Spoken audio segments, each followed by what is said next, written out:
एक बार एक जंगल में एक शेर अकेला बैठा हुआ था। वह अपने बारे में सोच रहा था कि मेरे पास तो तेज धारदार मजबूत पंजे और दांत है। साथ ही मैं एक बहुत ही ताकतवर जानवर हूँ, लेकिन फिर भी जंगल के सारे जानवर हमेशा मोर की तारीफ क्यों करते हैं। दरअसल शेर को इस बात पे बहुत जलन महसूस होती थी कि सभी जानवर मोर की तारीफ करते थे। जंगल के सभी जानवर कहते थे कि मोर जब भी अपने पंख फैलाकर नाचता है तो वो बहुत सुंदर लगता है। यही सब सोचकर शेर बहुत दुखी हो रहा था।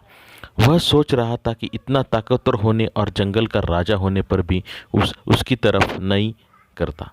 ऐसे भी ऐसे में उसके एक जीवन में क्या मतलब है। तभी वह एक हाथी जा रहा था। वह भी काफ़ी दुखी था। जब शेर ने उसे दुखी हाथी को देखा तो उससे पूछा, तुम्हारा शरीर इतना बड़ा है, तुम ताकतवर भी हो, फिर भी इतने दुखी क्यों हो? तुम्हें क्या परेशानी है? दुखी हाथी हो देखकर शेर ने सोचा कि क्यों ना मैं इस हाथी के साथ अपना दुख बांट लूं।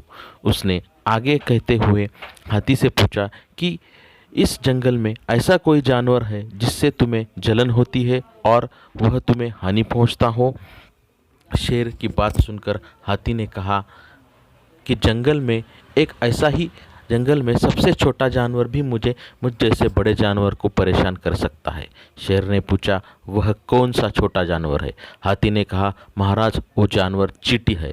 वह इस जंगल में सबसे छोटी है, लेकिन जब भी वो मेरे कान में घुसते हैं तो दर्द के मारे पागल हो जाता हूँ। हाथी की बात सुनकर शेर को समझ आ गया, मोर तो मुझे चींटी की तरह परेशान भी नहीं करता, फिर भी मुझे उससे जलन होती है। ईश्वर ने सभी प्राणियों का अलग अलग खामियां और खूबियां दी है। इस वजह से सारे प्राणी एक जैसे ताकतवर या कमज़ोर नहीं हो सकते। इस तरह शेर को यह समझ आ गया कि उस जैसे ताकतवर जानवर भी खूबियां के साथ कमियों हो सकती है।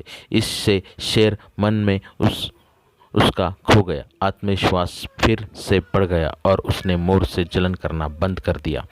कहानी की सीख, इस कभी भी किसी खूबी देखकर उसमें नहीं जलना चाहिए, क्योंकि हम सभी अलग अलग खूबियों और खामियां होती है।